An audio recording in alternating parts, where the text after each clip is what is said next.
Capsizing is when a boat or ship is turned on its side or it is upside down.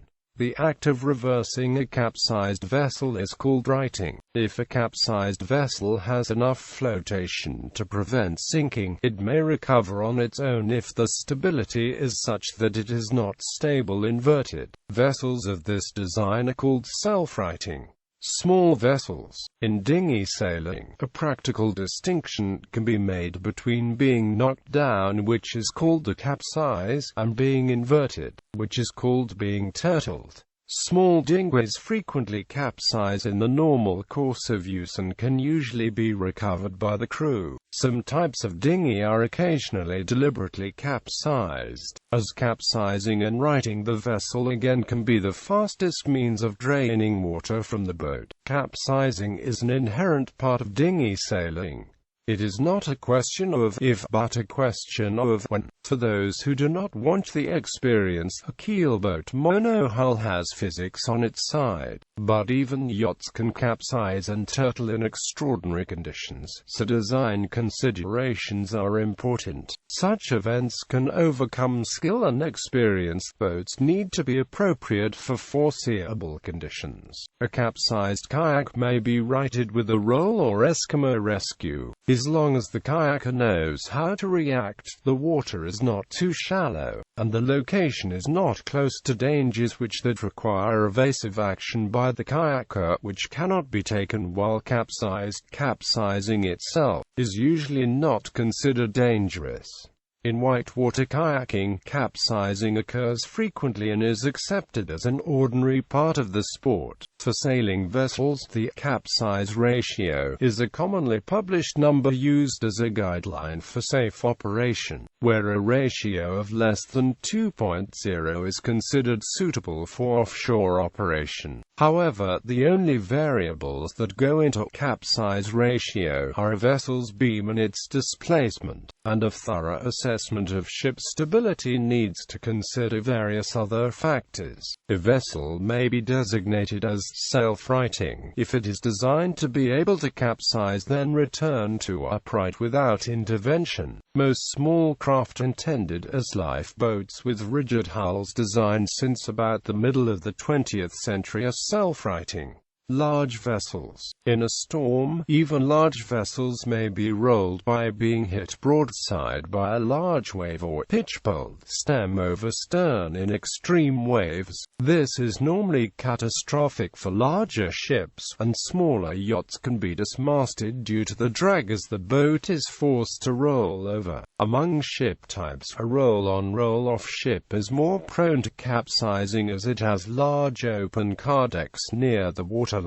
If the watertight car deck doors fail through damage or mismanagement, water entering the car deck is subject to the free surface effect and may cause a capsize. As a ro-ro ferry rolls, vehicles can break free and slide down if not firmly secured, adversely altering the ship's center of gravity, accelerating the roll, and possibly turning an otherwise recoverable roll into a capsize.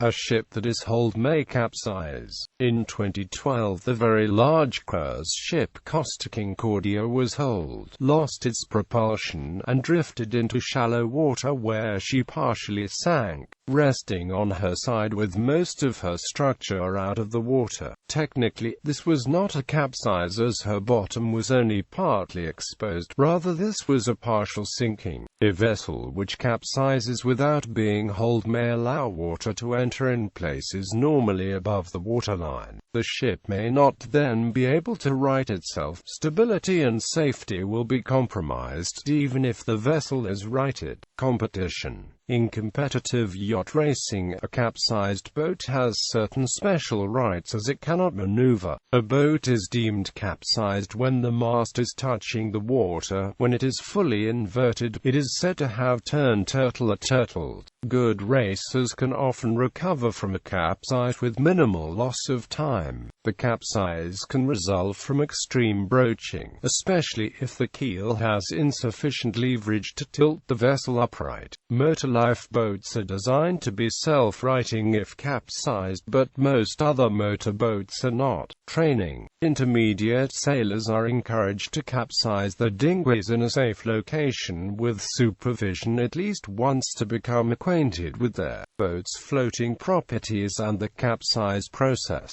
The boat is then righted, bailed out, and the sails reset, so that in the event of an uncontrolled capsize, the boat and its occupants are familiar with the procedure and may recover. Most small monohull sailboats can normally be righted by standing or pulling down on the centerboard, daggerboard to lift the mast clear of the water. Depending on the design of the hull, the boat's righting moment will normally take effect once the mast is around 30 degrees from horizontal and help pull the boat vertical. Righting a catamaran that is lying on its side involves using a righting line fed over the upper hull. A crew stands on the lower hull and pulls back on the righting line. In small catamarans such as the Hobie 16, it is imperative that at least one crew member assumes this task as soon as possible, as there is a chance that the boat will turtle and then become extremely difficult to recover without assistance.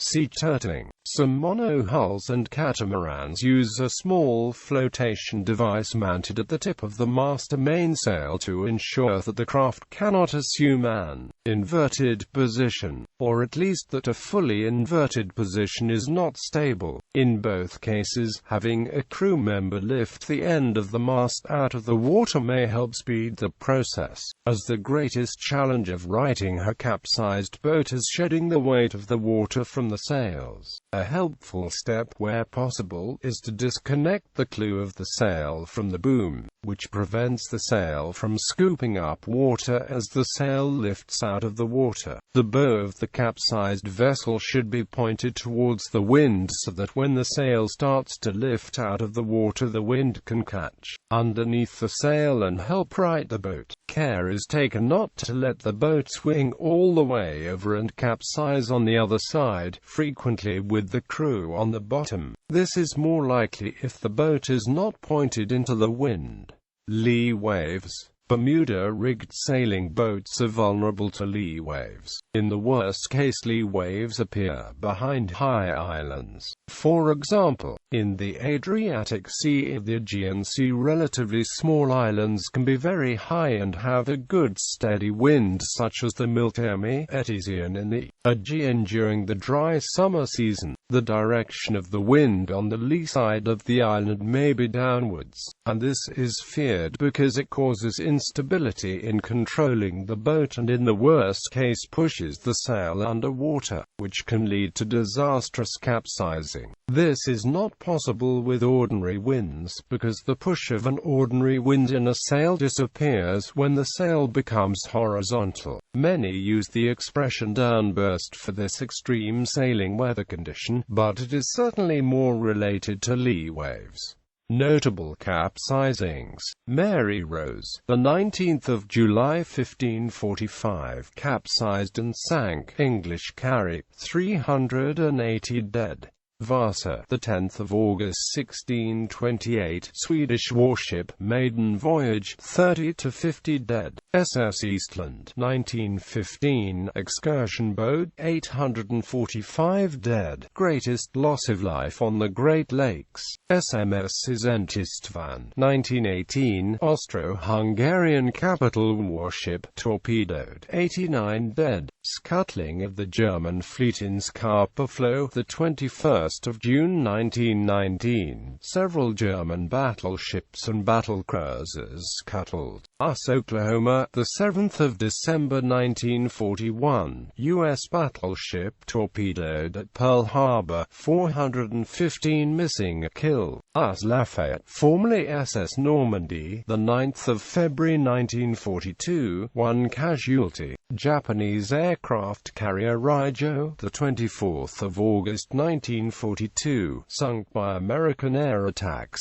120 casualties. Japanese battleship Kirishima, the 15th of November 1942, 212 casualties. Japanese battleship Musashi, the 24th of October 1944, sunk during the Battle of Sabuyunsi, 1,023 casualties. Japanese battleship Fuso, the 25th of October 1944, sunk during the Battle of Shuragawa Strait, approximately 1890 casualties. Japanese battleship Yamashiro, the 25th of October 1944, sunk during the Battle of Shuragawa Strait, 1,626 casualties. German battleship Tirpitz, the 12th of November 1944, nearly 1,000 dead. Japanese aircraft carrier Shinano, the 29th of November 1944, sunk by American submarine Archfish, 1,435 casualties. Japanese battleship Yamato, the 7th of April 1945, 2,475 dead.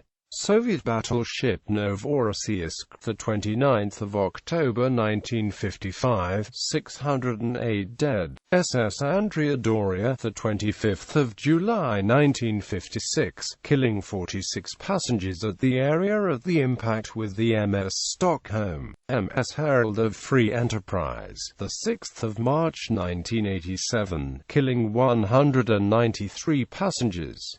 MS Jan Julius, the 14th of January 1993, leaving 54 people dead. MS Estonia, the 28th of September 1994, killing 852 passengers. MS Express Samina, the 26th of September 2082 dead. MV Lijula, the 26th of September 2002, Senegalese ferry, at least 1,863 dead. MV Rockna, the 19th of January 2004, Dutch rock discharge vessel, capsized south of Bergen, Norway, killing 18 of 30 crew. MS Al Salam Boccaccio 98, the 3rd of February 2006, resulting in an estimated 1,020 dead. MV Demas Victory, the 30th of June 2009, which sails to offshore oil and gas platforms, capsized off the coast of Qatari capital city of Doha. Costa Concordia, the 13th of January 2012, off the island of Giglio, western Italy, with about 4,200 aboard, all except 32 saved. Seoul, the 16th of April 2014, approximately 3 kilometers off Gwangmae Island, South Jeolla Province, South Korea, with over 450 people on board.